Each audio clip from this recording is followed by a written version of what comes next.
Raw data rarely arrives in exactly the shape you need.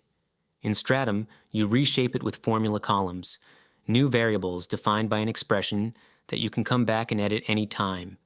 Say I want price per square foot. I add a column, choose formula, and divide list price by square footage. The moment I apply it, every row fills in. That ratio does real work.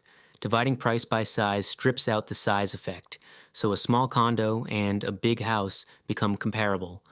It's the simplest kind of normalization. Expressions go far beyond arithmetic.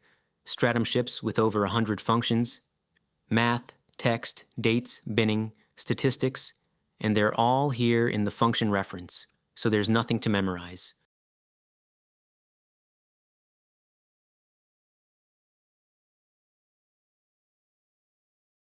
Let's bin home age into 4 bands. The equal width binning function does it in a single step. A quick caution though, because prices are skewed, equal width bins pile most of the homes into the cheapest bucket. Switch to quantile bins, and you get 4 balanced tiers instead. Same goal, very different result.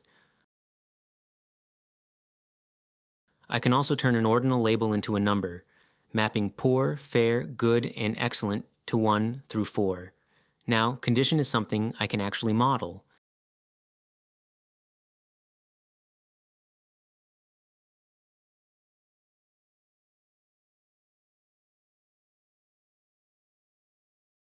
And here's the payoff. Unlike a spreadsheet paste, the column remembers its formula. I'll reopen the age bands, change 4 to 5, and every row recomputes instantly. Your analysis stays reproducible.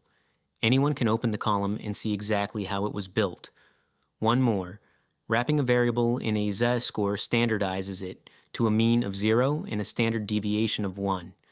That's essential when you combine measurements on different scales, which is exactly what clustering in PCA will need later. Next, we'll focus in on just the rows that matter with filtering.